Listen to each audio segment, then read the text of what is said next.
Fjala sot. Paralajmërim.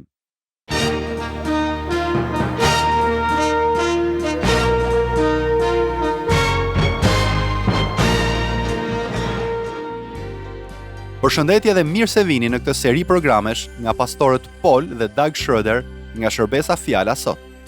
Dhe fjala për sot është paralajmërim. A nuk është e vërtetë se një prind e kalon pjesën më të madhe të kohës teksa fëmia rritet duke dhënë këshilla dhe paralajmërime të vazhdueshme? Dhe a nuk është po ashtu e vërtetë se edhe sot ne ende mbajmë mend fjalët paralajmëruese të prindërve tanë? Ndonjëherë kjo mund të na duket edhe pak komike, por në thelb paralajmërimet nuk duhen marrë lehtë. Ato janë serioze dhe shpesh jetike.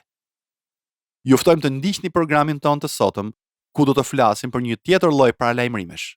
Jo ato që lidhen vetëm me përditshmërinë, por me diçka shumë më të madhe, jetën e përjetshme. Këto paralajmërime na kujtojnë për ditë se si duhet të jetojmë për të kënaqur Perëndin, për ta nderuar dhe lavdëruar atë në çdo hap të jetës sonë.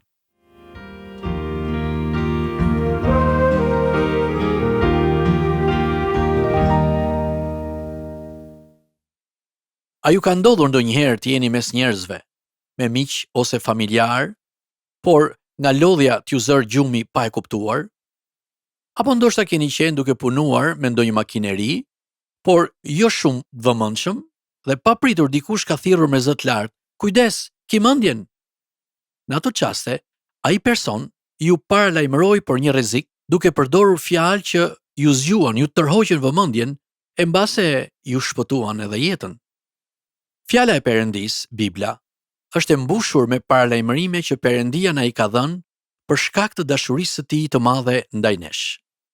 Ato nuk janë thjesht këshilla për të na ndihmuar të shmangim vuajtjet dhe gabimet në këtë jetë, por janë udhëzime që kanë për qëllim të shpëtojnë edhe shpirtin ton.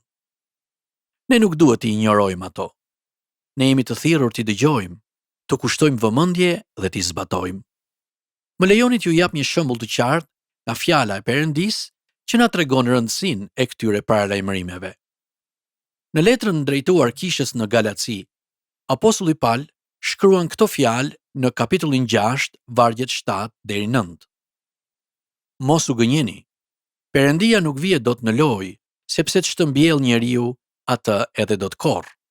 Sepse ai që mbjell për mish të tij, do të korrë nga mishi i tij prishje, por ai që mbjell për frym, do të korrë nga fryma jetë të përjetshme. Le të mos lodhemi duke bërë të mirën, sepse po të mos lodhemi, do të korrim në kohën e vet. Në pamje të parë, këto fjalë nuk duken domosdoshmërisht si paralajmërim. Ato mund duken më shumë si fjalë të urta apo si një deklaratë që pohon disa të vërteta. Por në thelb, ato përmbajnë një paralajmërim shumë të madh. Nëse zgjedhim të jetojmë sipas natyrës së rënë njerëzore, duke ndjekur dëshirat mëkatare, egon, krenarinë dhe kënaqësitë e përkohshme, atëherë do të korrim shkatrim, humbje dhe ndarje nga Perëndia. Por nëse mbjellim në frym, nëse mbushemi me frymën e shenjtë, nëse jetojmë duke kërkuar vullnetin e Perëndis, nëse jetojmë për lavdinë e tij, duke ndjekur Jezusin dhe duke rrëfyer mëkatet tona, atëherë do të korrim jetë të përjetshme. Ky tekst nga Galatasit kapitulli 6 është tepër i thjeshtë, por me një thellësi të jashtëzakonshme. Njeriu korr atë që mbjell. Më kujtohet një thënie që nuk do të harroj kurrë, ndoshta edhe ju e keni dëgjuar më parë. Ajo thotë: mbill një mendim, korr një veprim. Mbill një veprim, korr një zakon. Mbill një zakon, korr një mënyrë jetese. Mbill një mënyrë jetese, korr fatin tënd. A nuk është kjo në thelb pikërisht ajo që na mëson edhe apostulli Paul në këtë tekst? Ndoshta edhe personi që i ka thënë këto fjalë ka pasur në mendje Galatasit 6.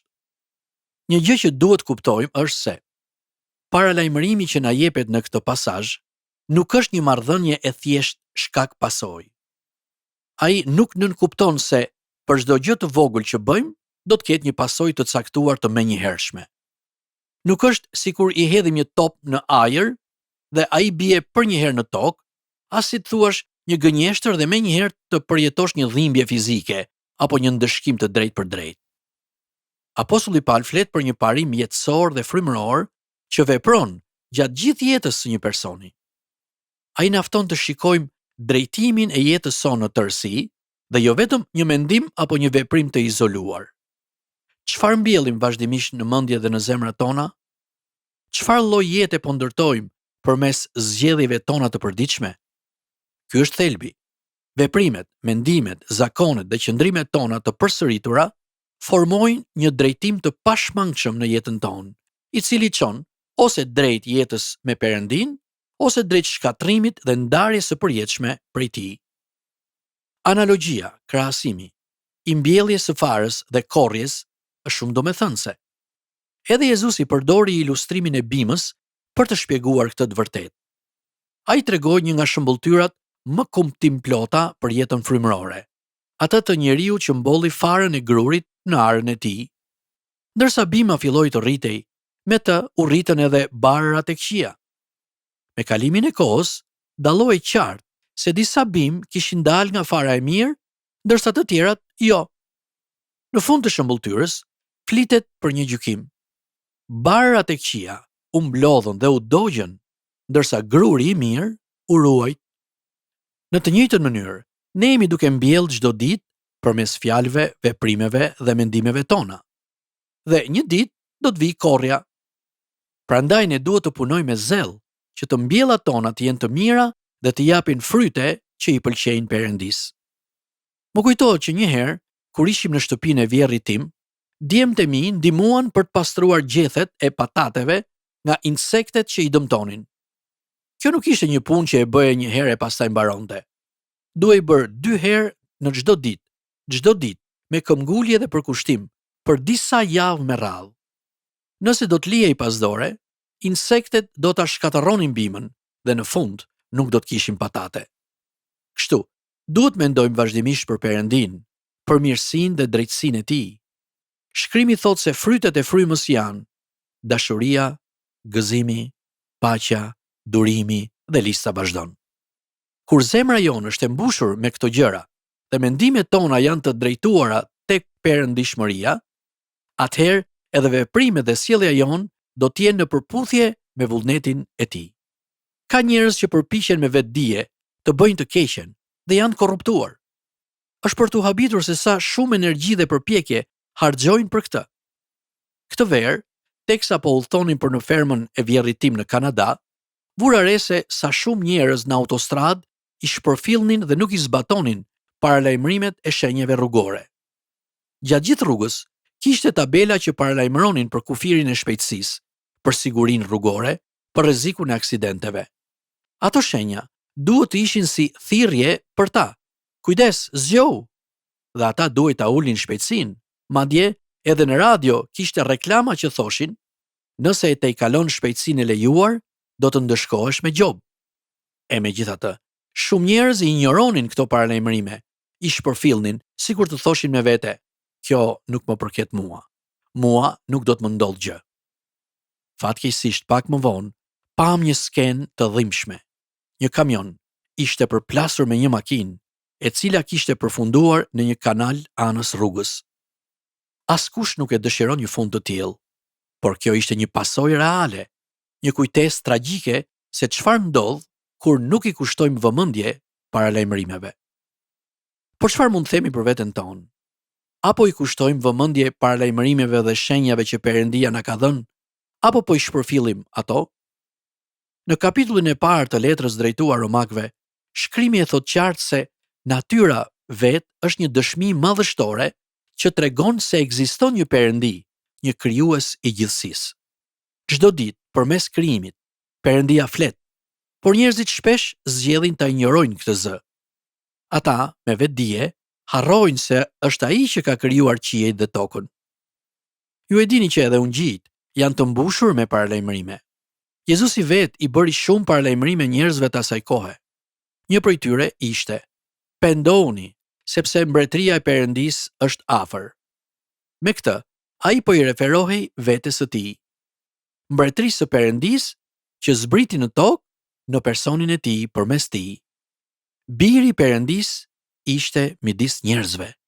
E mesazhi i tij ishte ky: pendohuni për mëkatet tuaja, hiqni dorë nga paullësitë dhe pranoni lajmin e mirë që sjell shpëtim. Por përsëri njerëzit i kthyen shpinën dhe e shpërfillën atë. Vargu 7 te Galatasit 6 është shumë i rëndësishëm.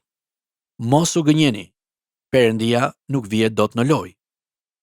Shumë njerëz jetojnë sikur nuk do të përballen me pasoja, sikur mund ta shpërfillin ose vënë në lojë Perëndin pa u ndëshkuar.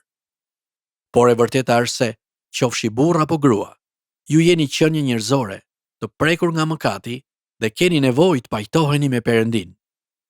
Ju duhet pranoni Jezusin si Zotin dhe Shpëtimtarin tuaj, sepse mënyra se si e jetoni jetën, zgjedhjet që bëni, do t'ju çojnë patjetër në një drejtim ose në tjetrin.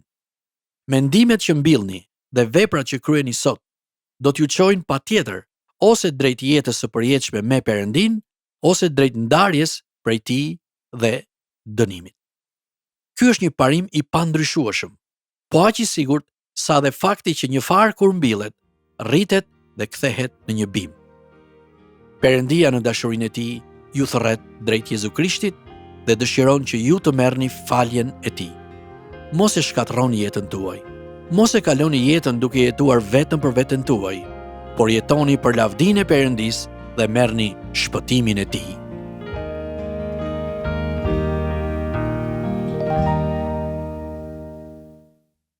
Miq të programit ton, ne lutemi që ju të mendoni thellësisht për paralajmërimet që Perëndia na jep në fjalën e tij. Ato janë vetëm për të mirën tonë dhe na garantojnë një jetë të qetë e të gëzuar në përputhje me vullnetin e Perëndisë. Jezus Krishti vdiq në kryq për ne, që ne të bëhemi të drejtë me Perëndin. Për të mësuar më shumë rreth këtij mesazhi dhe nëse dëshironi të njihni më mirë Jezusin, na shkruani në adresën tonë postare TWR Albania, kutia postare 130 Tiranë, ose në adresën e emailit twralbania@gmail.com. Këtë program mund ta dëgjoni në YouTube në kanalin TWR Albania, playlista Fjala Sot.